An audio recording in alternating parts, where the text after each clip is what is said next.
Assalamualaikum warahmatullahi wabarakatuh. Selamat petang saudara. Sumatera Selatan hari ini kembali hadir menjumpai Anda edisi Jumat 30 Agustus 2019. Beragam informasi seputar Sumatera Selatan akan kami hadirkan ke layar kaca Anda. Anda bisa menyaksikan siaran TVRI Sumatera Selatan melalui aplikasi TVRI Klik ataupun juga bisa melalui YouTube dan juga Facebook di TVRI Sumatera Selatan. Bersama saya Faisal Madanus. Dan saya Meli Asumardi. Sejumlah hasil liputan dapat Anda ikuti, namun sebelumnya kita simak terlebih dahulu topik utama Sumatera Selatan hari ini.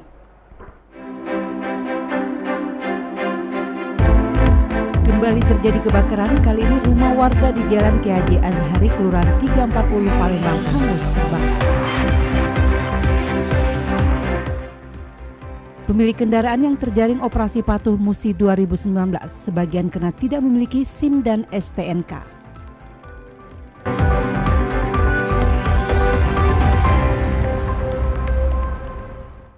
Dan saudara, selain dua topik utama tadi, Anda juga dapat mengikuti informasi menarik lainnya. Berikut Sumatera Selatan hari ini selengkapnya. Silakan Faisal. Baik, terima kasih Meli. Informasi pertama saudara. Dua rumah di Jalan Kiai Haji Azhari, Palembang pagi tadi terbakar. Tidak ada korban jiwa dalam peristiwa ini, namun kerugian mencapai ratusan juta rupiah.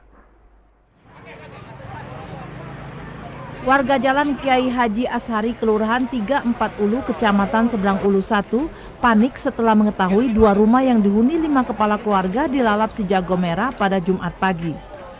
Api diketahui berasal dari salah satu kamar pada pukul 8:30 waktu Indonesia Barat dengan cepat membesar dan menghanguskan rumah di belakangnya. Faisal mengaku saat kejadian dirinya sedang bekerja dan mengetahui peristiwa dari keluarganya. Posisi lagi bekerja. Kerja? Iya. Informasi dari warga apa, Pak? Lagi adik sepupu.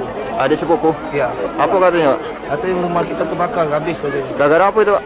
Nah, kurang tahu juga sampai sekarang. Belum ada cerita. Tapi ada korban jiwa ada atau luka-luka? Belum ada, alhamdulillah. Yang kerugian apa, Pak? Ya kerugian itu cuma motor tu lah. Motor. Barang-barang. Berapa motor yang terbakar, Pak? 1. Petugas pemadam menurunkan 10 unit mobil pemadam dan api baru bisa dikuasai 1,5 jam kemudian. Setelah petugas dibantu warga bahu-membahu memadamkan api. Ada 9 unit plus 1 mobil pompa, jadi 10 unit. Jadi ini dari SU1 sama di backup dari alang-alang lebar, Merdeka, terus Sako dan SU2. Bang, berapa lama tadi Bang pemadaman, Bang? Itu tadi dapat laporan sekitar jam 8.30. Pokoknya langsung dapat kabar, langsung kita bergerak cepat.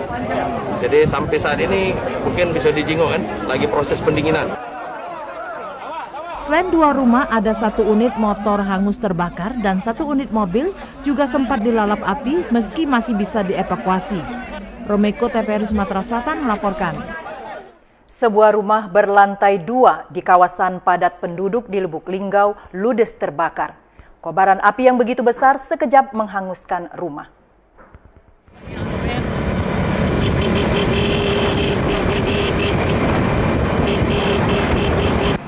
Kebakaran rumah berlantai 2 milik Andri Tanzil terjadi tadi malam. Kobaran api yang besar ditambah tiupan angin kencang membuat rumah sebagai tempat usaha sarang burung walet ini ludes terbakar. Saat kejadian penghuni rumah tengah berada di luar sehingga tidak ada satupun barang harta benda yang bisa diselamatkan. Petugas dinas pemadam kebakaran berhasil menguasai api setelah 1 jam kemudian dengan mengerahkan 6 unit mobil kebakaran.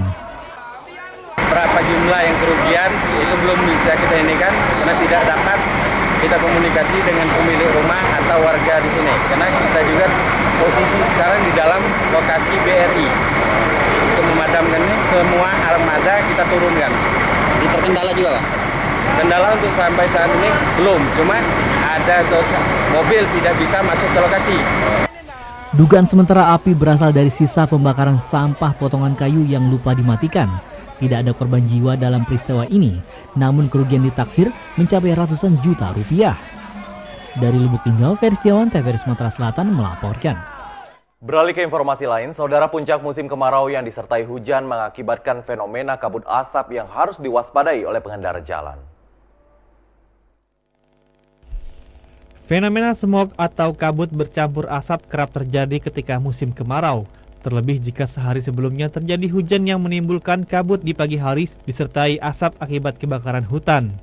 Smog ini mengganggu jarak pandang pengendara baik roda 2 maupun roda 4, bahkan jarak pandang pilot pesawat terbang.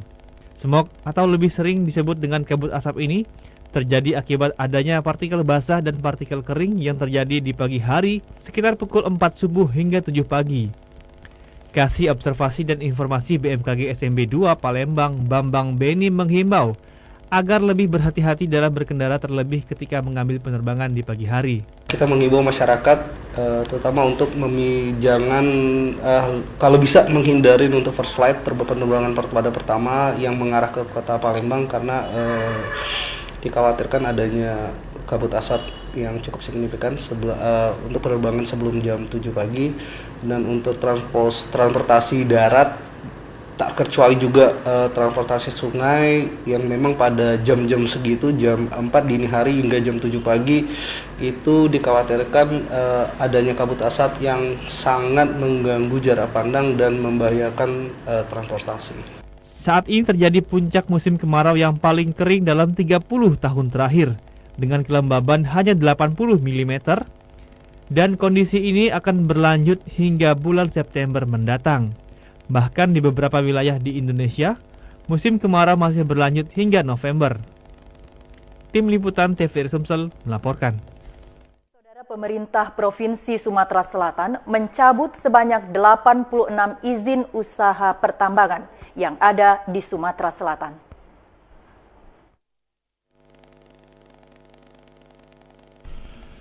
Sebagai bentuk keseriusan pihak Provinsi Sumatera Selatan pada sektor pertambangan daerah, Gubernur Sumatera Selatan Haji Herman Deru mengatakan pihaknya telah mencabut sementara sebanyak 86 izin usaha pertambangan yang tidak melakukan reklamasi pada usaha tambang mereka. Hal itu terungkap saat Gubernur diwawancara media usai membuka acara pembinaan kegiatan pertambangan batubara kepada pemerintah daerah dan izin usaha pertambangan bersama anggota Komisi 7 DPR RI Dapil Provinsi Sumsel di Hotel Arya Duta pagi tadi. Menurutnya, 2 poin penting pada sektor pertambangan di Sumsel, yakni reklamasi dan sektor pertambangan ini dapat linier kepada kesejahteraan masyarakat Sumatera Selatan. Tugas besarnya adalah satu, reklamasi. Jangan alam ini rusak. Kedua, bagaimana pertambangan yang menjadi kekayaan alam Sumatera Selatan ini bisa berdampak linier terhadap kesejahteraan rakyat. Kita ini masih miskin. Cabut 60 berapa? 68 ya? 68. Saya cabut. Tapi ada yang akhirnya nyetor membayar. Ada limit berapa? 3 bulan ya? 3 bulan. 3 bulan dari situ jika dia tidak melakukan, tutup betul izinnya. Selain itu, pihaknya juga terus berkoordinasi dengan aparat penegak hukum terkait masih adanya pertambangan ilegal yang ditengarai menyelundupkan hasilnya hingga ke pelabuhan di Lampung. Tim Liputan TVRI Sumsel melaporkan. Ya, Faisal, penambang yang tidak mengindahkan untuk mereklamasi karena menyangkut kesejahteraan rakyat ini memang rutin kita lakukan saat ini ya. Agar juga tidak meresahkan masyarakat. Betul. Juga. Baik, silahkan informasi selanjutnya, Faisal. Baik, terima kasih Meli. Kita beralih ke informasi selanjutnya, Saudara. Menteri Pertanian akan menambah alat eskavator untuk mendukung kemajuan pertanian di Sumatera Selatan dalam pemanfaatan lahan rawa seoptimal mungkin. Pemanfaatan lahan rawa di Sumatera Selatan didukung dengan ketersediaan alat eskavator pertanian dalam mengolah lahan pertanian menjadi subur. Tahun 2019 ini 200.000 hektar lahan tidur di Sumsel akan digarap dalam upaya memanfaatkan lahan rawa guna peningkatan pendapatan petani. Menteri Pertanian Haji Andi Amran mengungkapkan Sumsel akan mampu menggarap lahan tidur seluas 200.000 hektar tahun ini dengan didukung eskavator sebanyak 118 unit. Jika berhasil, eskavator ini akan ditambah dalam upaya menjadikan Sumsel pemasok pangan peringkat pertama di Indonesia. Ada 90 ekskavator, 118 ekskavator. Tapi Pak Gubernur tadi minta tambah. Insya Allah target dicapai, ekskavator ditambah. Pak, 200 hektar tadi itu lahan rawa ya? 200.000, hati-hati. 200 hektar itu lahan rawa ya Pak? Itu lahan tidur. Jadi jangan sampai diasosiasikan sebagai gambut, bukan. Ini adalah wetland. lahan basah yang cocok untuk pertanian, luasnya seluruh Indonesia 10 juta hektar. Menteri Pertanian akan menambah luas tanam menjadi 500.000 hektar, akan mampu menjadikan petani di Sumsel lebih sejahtera. Karena hasil yang diperoleh diperkirakan akan menambah pendapatan petani dengan besaran nilai 14 triliun rupiah. Tim Liputan TVRI Sumatera Selatan melaporkan. Berikutnya, Kementerian Pertanian dan Pemerintah Sumsel mempercayakan pemeliharaan bantuan peralatan mesin pertanian atau Alsintan kepada aparat TNI dan Polri. Penerapan pertanian modern yang menggunakan Alsintan terbukti mampu mempercepat penggarapan, penanaman, dan produktivitas panen. Selain itu, Alsintan mampu mencegah kebakaran lahan rawa yang kering. Bantuan yang diberikan Kementerian Pertanian secara gratis berupa mesin pengolah tanah, rotavator, penggali parit dan pembuat jalan eskavator, penanam dan pemanen padi komben, dan pompa air harus dimanfaatkan sebaik mungkin untuk kesejahteraan petani. Sebagai koordinator dan pemegang kunci Alsintan dipercayakan kepada aparat TNI dan kepolisian, yaitu Babinsa dan Babin Kamtipmas. Dengan melibatkan aparat, diyakini Alsintan dapat terpelihara, aman, dan jauh dari risiko penggelapan barang negara. Kenapa dilibatkan TNI dan Polri? Karena Pak Menteri ingin mentransformasi dari petani konvensional menjadi petani modern melalui teknologi. Nah, teknologi ini kan perlu dijaga. Dijaga bukan saja dari pencurian peralatannya yang mahal, tapi dari operasinya. Pak Menteri menginginkan ini bekerja secara brigade, jadi keroyokan. Gubernur Sumsel berharap Alsintan yang dipercayakan pada para petani Sumsel dapat dimanfaatkan dengan baik sehingga kesejahteraan petani Sumsel makin meningkat. Tim Liputan TVRI Sumatera Selatan melaporkan. Informasi dari Kabupaten Ogan Ilir, Saudara, puluhan kendaraan roda 2 yang tidak memiliki surat kendaraan diangkut petugas ke Mapolres Ogan Ilir pada operasi Patuh Musi 2019 di kilometer 32 Indralaya. Pada operasi Patuh yang dilaksanakan petugas Satlantas dan Dishub serta Samsat Ogan Ilir, yang dipimpin langsung Kasat Lantas Ogan Ilir AKV Desi Haryanti, menilang puluhan kendaraan roda 2 dan 4 yang tidak memiliki surat-surat kendaraan. Sedangkan kendaraan yang tidak memiliki surat kendaraan dibawa petugas ke Mapolres Ogan Ilir. Kendaraan roda 2 yang mendapat surat tilang diantaranya tidak memiliki SIM, STNK, dan mengendara tidak memakai helm. Sementara kendaraan roda 4 tidak memiliki SIM, STNK, overkapasitas, traik, dan kir tidak diperpanjang. Menurut Kasat Lantas Ogan Ilir AKV Desi Haryanti, operasi Patuh Musi 2019 akan berakhir hingga 11 September 2019 dengan sasaran mengajak para pengendara untuk tertib berlalu lintas dan menekan tindak kriminalitas.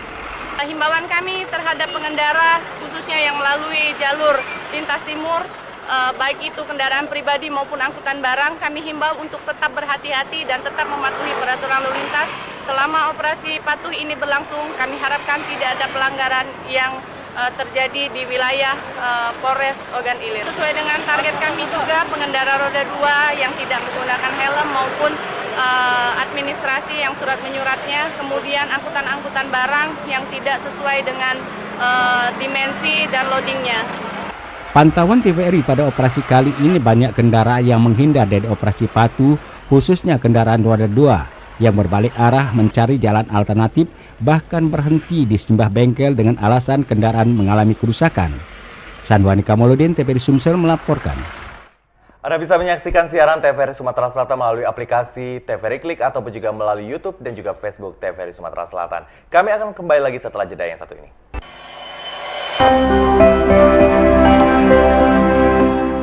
Dan saudara, Anda masih bersama kami dalam Sumatera Selatan hari ini. Berikut informasi selanjutnya. Pengaturan jarak kehamilan akan berpengaruh positif dalam mewujudkan generasi penerus yang berkualitas. Saat ini kesadaran masyarakat untuk ber-KB semakin tinggi. Masyarakat yang ingin menggunakan KB dengan implan saat ini semakin banyak karena lebih efektif dan efisien. KB dengan menggunakan implan merupakan salah satu cara bagi masyarakat untuk mengatur jarak kelahiran. KB implan ini memiliki jarak kelahiran 3-5 tahun, sehingga masyarakat dapat memberikan gizi yang baik terhadap anak. Pengaturan jarak kelahiran akan mewujudkan generasi penerus yang berkualitas.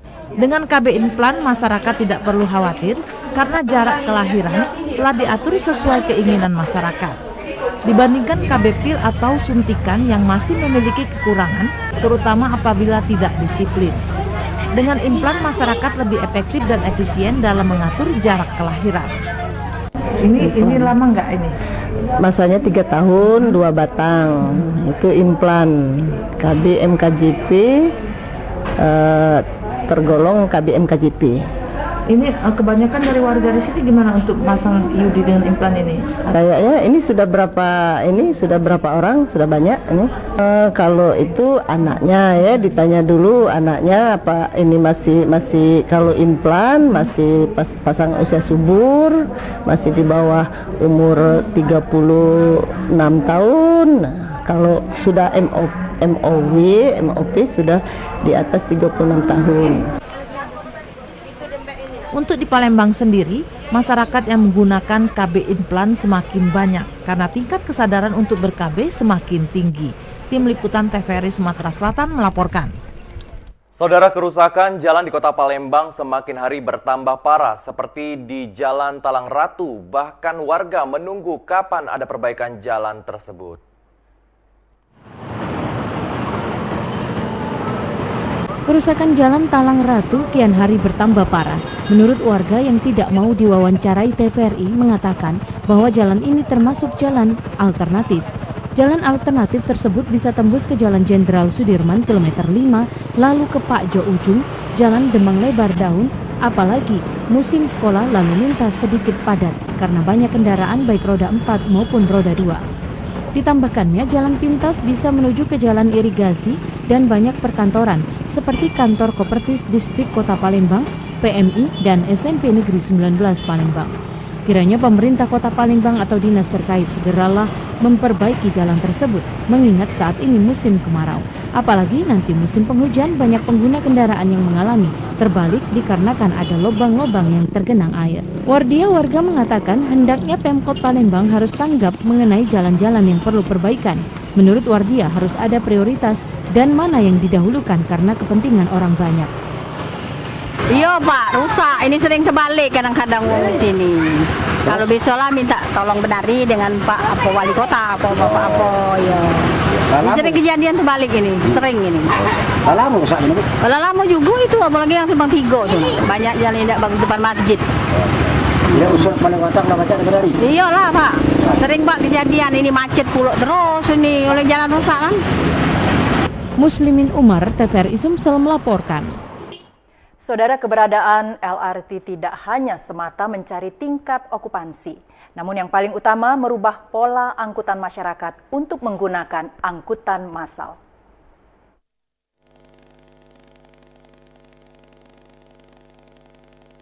Sejumlah sarana dan prasarana perhubungan yang dibangun megah sampai saat ini masih sepi peminat, termasuk LRT Palembang. Proyek-proyek tersebut bahkan belum menghasilkan pendapatan yang sebanding dengan nilai investasi. Menteri Perhubungan Budi Karya Sumadi pada media mengungkapkan ada yang bisa mendapatkan pendapatan dan ada yang memang sengaja dibuat untuk membangkitkan angkutan massal.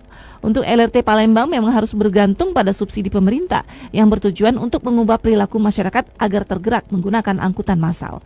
Jika berjalan efektif maka secara ekonomi memang menyerap anggaran negara, tetapi masyarakat dan pemerintah mendapatkan keuntungan lain dengan tidak macetnya satu daerah tertentu dan Palembang menjadi suatu contoh. Kedepan menurut Budi Karya, LRT Palembang masih harus meningkatkan pemasukannya. Dengan begitu tingkat okupansi juga bisa ikut bertambah yang pada saatnya bisa memangkas subsidi dari pemerintah. Tim Liputan TVRI Sumsel melaporkan. Ya Faisal, agar lebih efektif LRT ini kita pun harus mendukung program pemerintah ini dengan ikut angkutan LRT seperti itu ya. Benar sekali, agar mengurangi kemacetan yang ada di Kota Palembang. Silakan informasi selanjutnya Faisal. Baik Meli, kita beralih ke informasi selanjutnya saudara. Memasuki era digital, teknologi yang terus berkembang tentu saja mempunyai dampak terhadap perkembangan, terutama anak-anak. Hal ini diperlukan pendampingan dari orang tua untuk mengawasi anak dalam memanfaatkan teknologi. Putra-putri Bapak Ibu selama sekolah. Jadi, setiap semester kan Bapak Ibu menerima... Perkembangan teknologi yang begitu pesat di era digital saat ini, seperti smartphone, sudah digandrungi anak-anak bahkan menjadi mainan yang sulit dikendalikan. Penggunaan teknologi ini dibutuhkan pendampingan para orang tua peserta didik untuk mengarahkan agar bermanfaat. Menyikapi kondisi ini, pemerintah Musi Banyuasin melalui Dinas Pendidikan dan Kebudayaan bersama Putra Sampurna Foundation atau PSF menggelar seminar pembelajaran kepada orang tua peserta didik berlangsung di Kecamatan Sungai Lilin. Kegiatan ini juga melibatkan guru inti yang lolos seleksi di tempat pusat belajar guru sebagai pembimbing, guru, dan kepala sekolah. Peserta dibina mulai dari pembekalan pengetahuan terhadap kepala sekolah dan guru, manajemen sekolah, juga teknis cara belajar mengajar yang benar. Kadisdikbud Muba Musni Wijaya mengharapkan materi yang diajarkan dapat diaplikasikan kepada guru-guru dan kepala sekolah lainnya. Dalam katakanlah program pusat belajar guru ini kita mendidik guru inti. Nah, guru inti dari beberapa sekolah yang kita seleksi, kita katakanlah memberikan materi dan nanti diharapkan mereka ini yang akan mengimbaskan kepada guru-guru lain, bukan hanya di sekitar kecamatan mereka, tapi mereka ini akan mempunyai kewajiban mengimbaskan kepada seluruh guru di Kabupaten Musi Banyuasin. Itu perlu support, ya, perlu pengetahuan-pengetahuan khusus, dan ini kami dapatkan di sini dan itu merupakan sesuatu yang sangat menggembirakan bagi kami. Dan itu bisa mendapat motivasi kami untuk melaksanakan tugas agar bisa memimpin sekolah kami dengan efektif. Tentang ada renstra, ada gaya kepemimpinan. Pembelajaran pentingnya peran orang tua dan guru ini ditargetkan mencapai 1.500 orang guru di Muba. Dari Musi Banyuasin, Iwan Arianto, TVRI Sumatera Selatan melaporkan. Saudara, banyak cara untuk memberikan pengajaran dan pembinaan terhadap anak. Selain melalui guru di sekolah, tausiah di rumah ibadah, juga bisa melalui pendongeng yang kini masih eksis.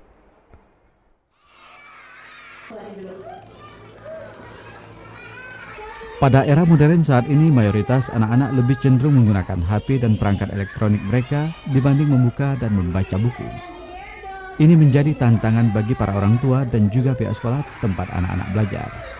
Karena tidak sedikit, melalui perangkat elektronik yang digunakan ada hal-hal negatif yang tidak pantas bagi anak seusianya. Untuk itu, berbagai cara dilakukan pihak sekolah untuk melakukan pembinaan moral anak-anak, salah satunya melalui pendongeng. Menurut Kepala SD Islam Terpadu Harapan Mulia Palembang, Hartini, melalui pesan yang disampaikan, pendongeng akan bisa memberikan pencerahan bagi anak tentang moral, tauhid, serta tanamkan nilai-nilai sosial. Kita pesankan supaya mereka itu lebih paham dengan penciptanya atau ajaran tauhid, kemudian menanamkan kasih sayang kepada kedua orang tua, menghormati kedua orang tua.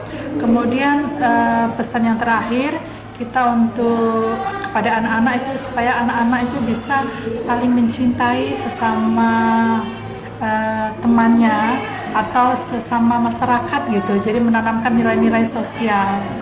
Ini salah satu kegiatan ekstrakurikuler yang sering diberikan terhadap para siswa di SD Islam Terpadu ini. Dari cerita yang disampaikan pendongeng, dongeng ceria Dini Kurniasi secara halus, tidak sedikit para siswa terharu dan menangis. Anak-anak merasakan sekali jika perilaku bandel, nakal, suka membantah orang tua merupakan perbuatan yang sangat tidak baik dilakukan. Usai hari ini saya mendongeng, kelihatan beberapa anak yang memang menyimak cerita itu dengan baik. Mereka sampai menangis, tersentuh karena terhanyut oleh isi cerita. Tapi harapan saya adalah adanya perubahan perilaku pada anak-anak yang tadinya mereka masih suka bantah sama orang tua, yang masih suka nggak mau nurut sama orang tua, berkata kasar pada orang tua atau guru atau sesama teman mereka. Setelah mendengar cerita ini, kita harapkan ada perubahan tingkah laku terhadap anak-anak. Hakim Saimi, TVRI Sumatera Selatan melaporkan. Saudara, Al-Quran dan Sunnah telah menjelaskan betapa pentingnya waktu sebagai anugerah Allah SWT bagi kehidupan manusia.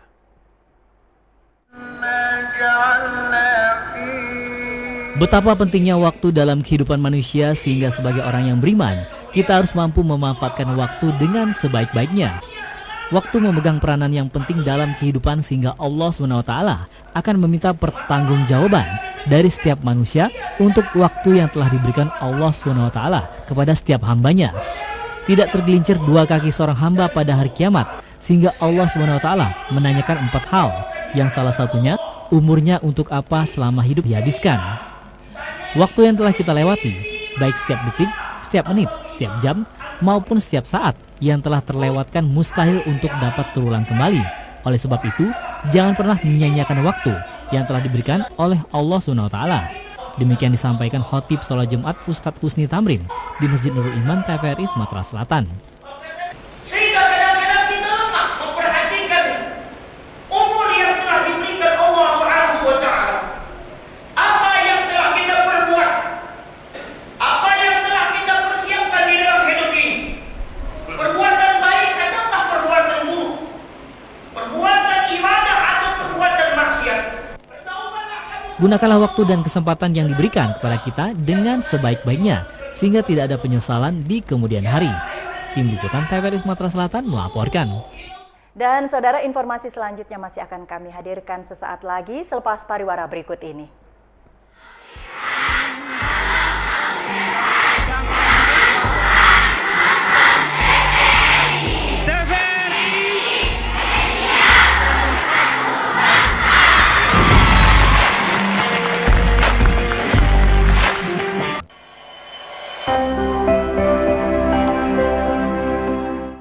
Dan saudara, terima kasih Anda masih bersama kami dalam Sumatera Selatan hari ini. Anda bisa menyaksikan siaran Sumatera Selatan hari ini melalui aplikasi TVRI Klik ataupun juga melalui YouTube dan juga Facebook TVRI Sumsel. Informasi selanjutnya, Meli? Ya, baik. Dan saudara, berikut kita beralih pada segmen advertorial.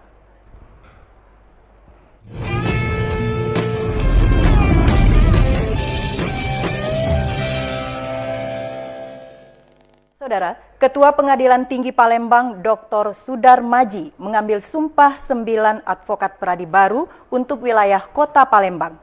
Pelantikan dilakukan Sekjen Dewan Pimpinan Nasional Peradi Sugeng Teguh Santoso di Hotel Arista Palembang. Pengambilan sumpah dan janji 9 advokat Peradi baru dilakukan Ketua Pengadilan Tinggi Palembang di Gedung Serbaguna Pengadilan Tinggi Palembang, serta dihadiri Ketua DPC Peradi Palembang, Dr. Taufik Husni, unsur Musbida Kota Palembang. Usai pengambilan sumpah dan janji terhadap tanggung jawab profesi dan tanggung jawab kepada negara, ke-9 advokat membubuhkan tanda tangan sumpah dan janji yang disaksikan Ketua Pengadilan Tinggi Palembang dan unsur Musbida serta tokoh agama. Ketua Pengadilan Tinggi Palembang Dr. Sudar Maji usai pengambilan sumpah dan janji berpesan kepada 9 advokat baru dalam bekerja memberikan pendampingan hukum kepada masyarakat harus benar-benar mengedepankan kebenaran dan keadilan. Jangan mengambil jalan pintas hanya untuk memenangkan perkara dan mendapatkan imbalan. Intinya kami berharap pada para advokat yang baru disumpah untuk betul-betul memberikan suatu pendampingan kepada masyarakat dengan lebih mengedepankan pada kebenaran dan keadilannya. Jangan sampai memilih cara-cara yang katakanlah sekedar mencari suatu kemenangan yang harus menang dengan cara apapun, ya, bahkan menghalalkan segala cara. Ya, pilihlah dengan cara yang benar untuk mencapai kebenaran itu sendiri. Usai pengambilan sumpah dan janji advokat Peradi, dilakukan pembacaan surat keputusan pelantikan 9 advokat yang dibacakan Wakil Ketua DPC Peradi Palembang, Imam Hidayat. Pelantikan dilakukan Sekjen DPN Peradi Sugeng Teguh Santoso, mengemukakan sumpah dan janji serta pelantikan advokat merupakan bagian dari sistemik yang didasari ketentuan undang-undang dalam rekrutmen advokat. Untuk menjadi advokat harus mengikuti pendidikan khusus profesi advokat agar ke depan capaian 0 KKN dan harus magang 2 tahun. Ketua DPC Peradi Palembang Dr. Taufik Husni mengatakan, sesuai arahan Sekjen DPN Peradi, seorang advokat harus taat pada hukum dan mengikuti kode etik profesi. Untuk sampai diangkat sumpah, advokat harus melalui satu pendidikan khusus profesi. Mereka tidak boleh tidak hadir minimal 80%. Kemudian ujian yang 0 KKN yang kami selenggarakan, kemudian kewajiban magang 2 tahun, baru saat ini disumpah. Dengan disumpah artinya proses telah dilalui, maka mereka dinilai telah mampu untuk bisa melayani masyarakat, memberikan layanan hukum pada masyarakat, ya. Nah, inilah proses yang kami tempuh. Karena advokat itu harus ahli dia. Oleh karena itu kan ada pendidikannya. Dia juga harus bertindak etis, memenuhi etika profesi untuk tidak membohongi masyarakat dan juga menjaga nama baik komunitasnya.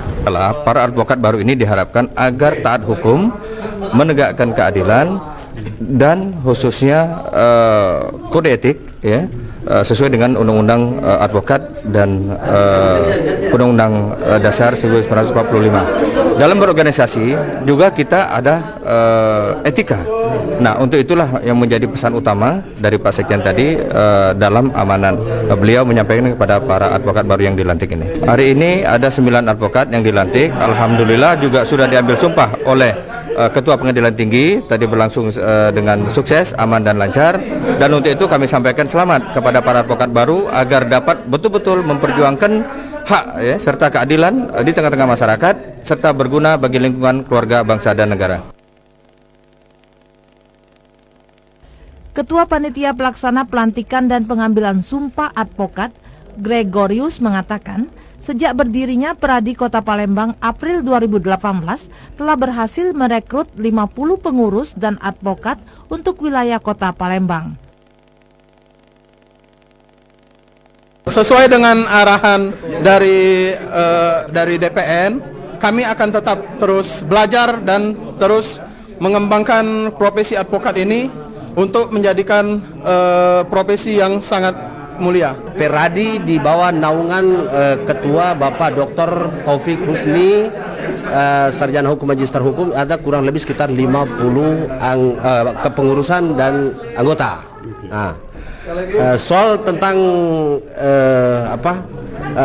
perekrutan advokat ini kami melaksanakan sesuai dengan tahapan, yaitu tahap pertama PKPA, terus ujian profesi advokat, lalu sampai dengan seleksi administrasi untuk penyumpahan. Ketua Peradi DPC Kota Palembang Taufik Husni berharap setelah disumpah dan dilantik, ke-9 advokat baru dapat melaksanakan pendampingan hukum ke masyarakat sesuai dengan tupoksinya. Tim Liputan TVRI Sumatera Selatan melaporkan. Dan saudara, selepas pariwara berikut ini kami akan hadir dengan informasi olahraga.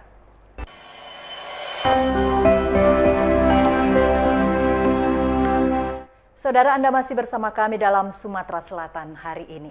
Dan informasi selanjutnya, Faisal, apa yang kita sampaikan? Ada informasi olahraga, nanti kita akan melihat bagaimana informasi tentang Palembang akan menjadi calon tuan rumah Piala Dunia 2020. Menarik sekali, silahkan Faisal dengan informasinya. Dan saatnya kita beralih ke segmen olahraga.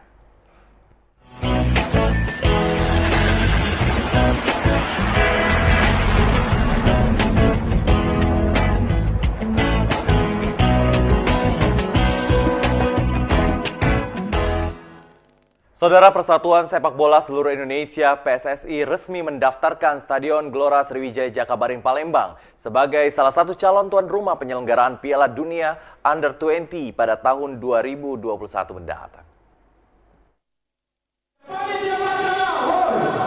Pendaftaran Stadion Gelora Sriwijaya Jakabaring GSJ Palembang sebagai salah satu persyaratan dalam pencalonan Indonesia sebagai tuan rumah penyelenggara Piala Dunia U20. PSSI sendiri menilai stasiun GSJ Palembang telah memiliki infrastruktur yang memadai untuk menggelar event sepak bola tingkat dunia.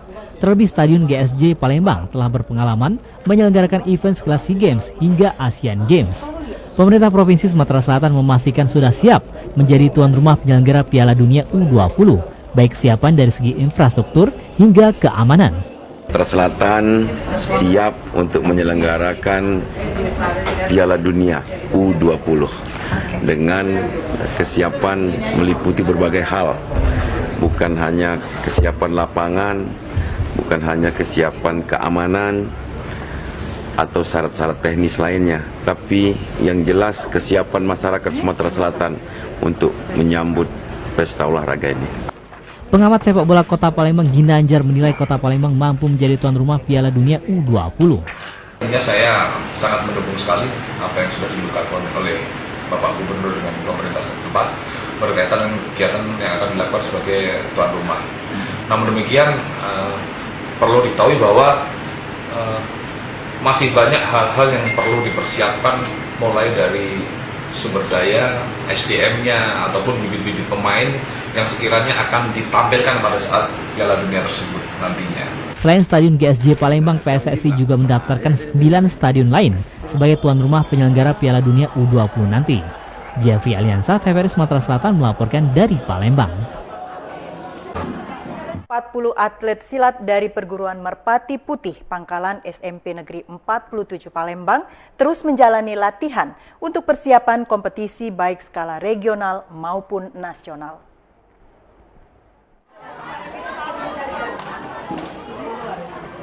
Kini Merpati Putih Pangkalan SMP Negeri 47 Palembang pun kian diminati dan mempersiapkan atlet potensial menuntut prestasi baik regional hingga nasional.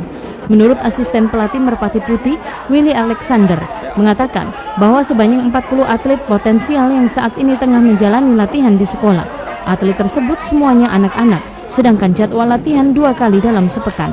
Ditambahkan Willy, targetnya adalah prestasi, maka ia mempersiapkan jika ada kompetisi, anak-anak siap untuk turun.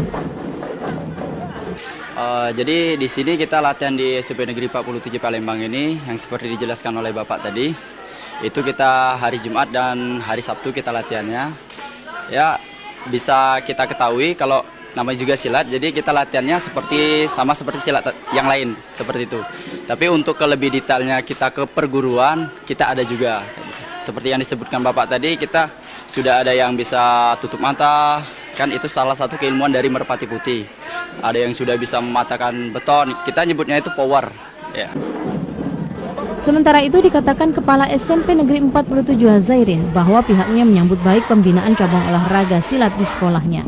Sebagai visi sekolah memang selain menciptakan lulusan yang cerdas, berwawasan, juga memiliki kreativitas prestasi, baik itu bidang olahraga, sains, seni maupun lainnya. Alhamdulillah Merpati Putih ini belum begitu banyak di sekolah-sekolah, tapi kita sudah mulai. Dan kelihatan dari keaktifan mereka latihan, cepat bergerakan mereka, cepat menyesuaikan diri. Bahkan sudah beberapa siswa kita yang sudah mencapai, misalnya sudah dengan mata tertutup, bisa berjalan, mematahkan balok, mematahkan besi, dan sebagainya.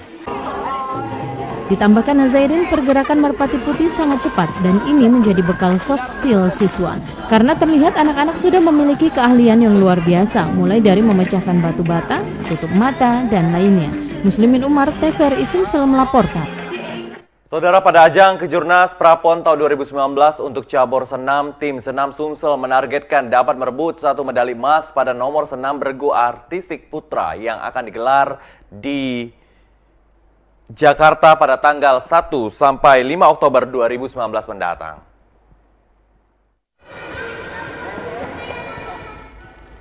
Emripta Kwaselitus, Fajar Abdurrahman, Al-Ali, Rio Mei Chandra, Fernando, dan Muhammad Zaki.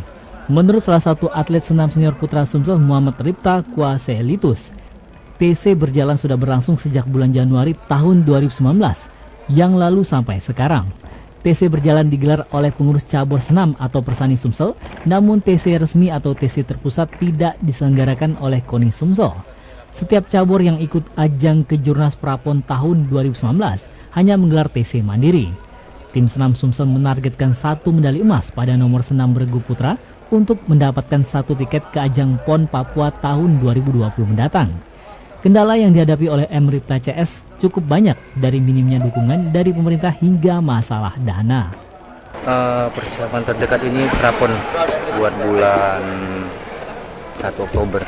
Kejurnas Prapon ya? Kejurnas Prapon. Di mana itu? Di Jakarta, di Raden Inten tepatnya. Di Jakarta ya? Tanggal berapa, bulan berapa itu?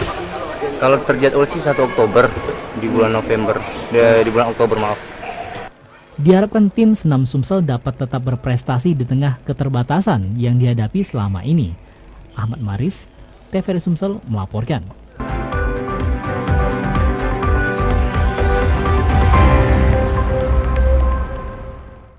Saudara, beralih kita pada informasi lain.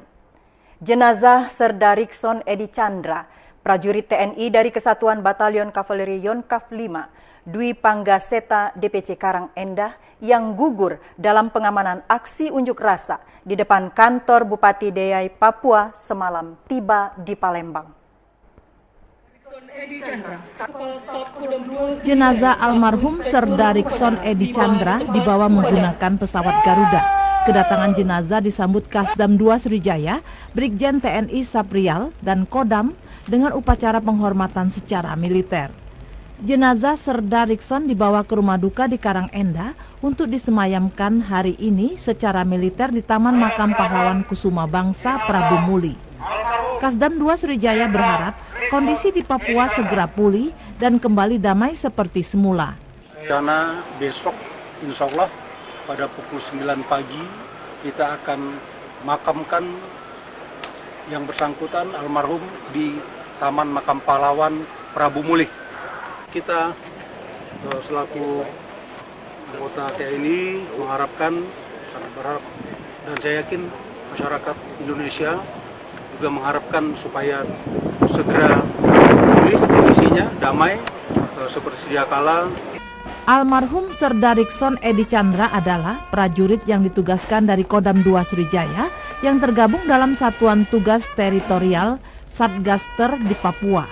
Romeko, TVRI Sumatera Selatan melaporkan. Sementara itu, isak tangis iringi pemakaman Sersan 1 Anumerta Rikson Edi Chandra yang gugur saat mengamankan aksi unjuk rasa di Deiyai, Papua.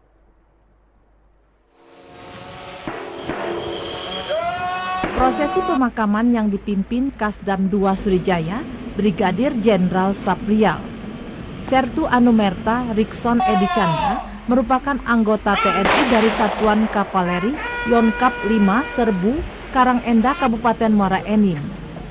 Almarhum ditugaskan ke Papua sejak 2 bulan terakhir sebagai pasukan penjaga teritorial di Kodam 16 Patimura. Kasdam 2 Sriwijaya mengatakan, almarhum dimakamkan secara militer sebagai wujud penghormatan dari negara kepada prajurit yang gugur di medan tugas. Almarhum juga diberikan kenaikan pangkat 1 tingkat lebih tinggi.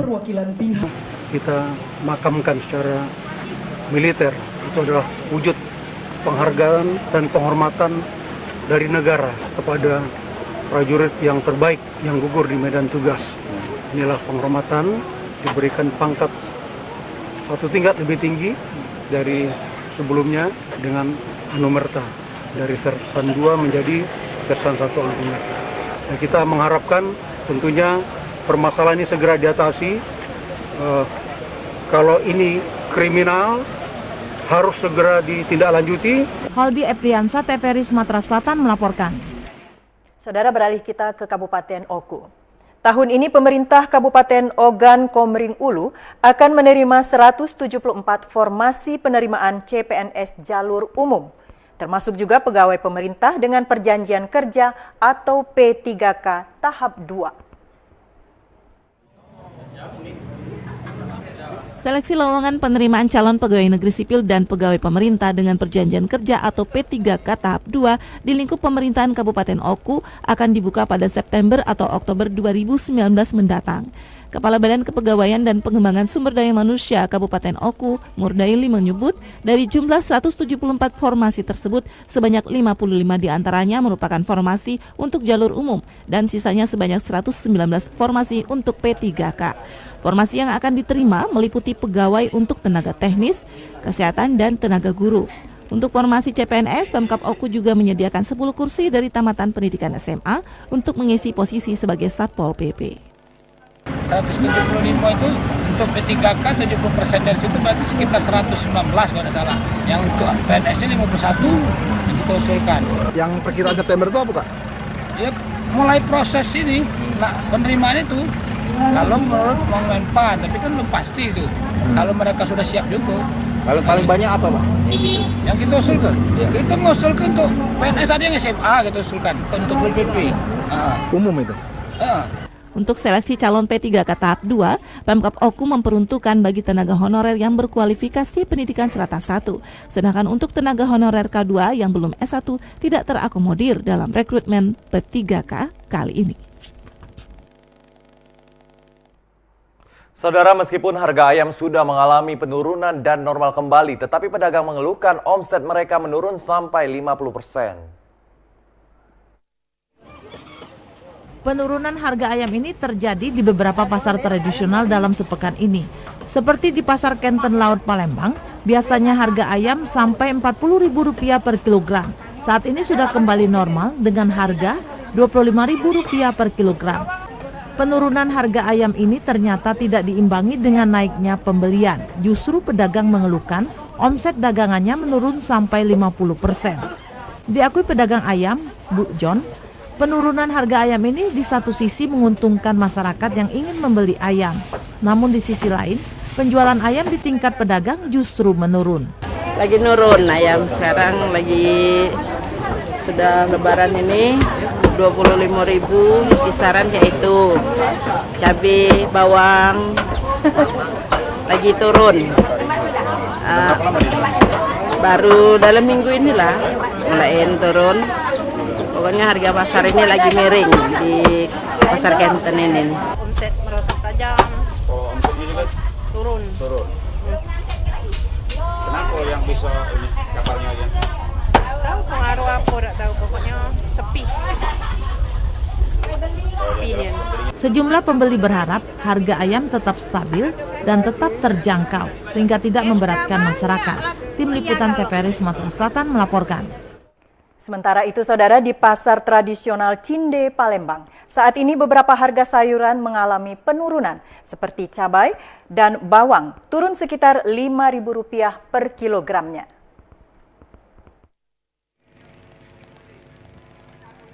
Produk pangan yang satu ini sangat dipengaruhi oleh keadaan musim, sehingga akan cepat berubah tergantung stok yang ada. Sriyanti, salah satu penjual sayuran di pasar tradisional Cinde, Palembang, menuturkan berbagai jenis sayuran seperti sawi, bayam, kol, tomat, dan wortel tidak mengalami kenaikan harga.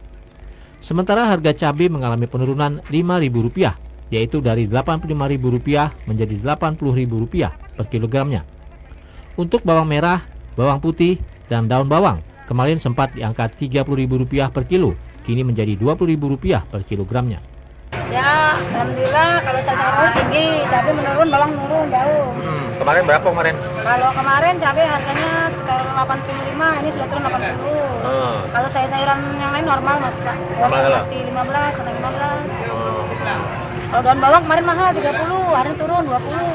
Ya. Jadi secara turun apa naik harga sayur sekarang? Kalau itu makanya kalau bawang-bawang masih turun, kalau sayur agak tinggi masih biasa, harga biasa. Ya. Jika hari ini stok banyak, maka harga sayuran akan mengalami penurunan. Namun jika barang di pasaran sedang sedikit, maka harga akan naik. Harga sayur ini jika naik tidak terlalu tinggi. Kalaupun harganya tidak terlalu tinggi, di kisaran Rp1.000 hingga Rp2.000 per kilogramnya. Wijaya Kusuma, Tim Liputan TVRI Sumsel melaporkan. Dan saudara, informasi tadi mengakhiri Sumatera Selatan hari ini.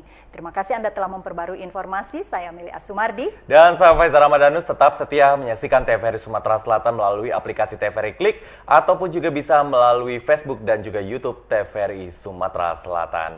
Akhir kata, kita berdua pamit undur. Dan kita akhiri dengan wassalamualaikum warahmatullahi wabarakatuh. TVRI, Media Pemersatu Bangsa. Sampai jumpa.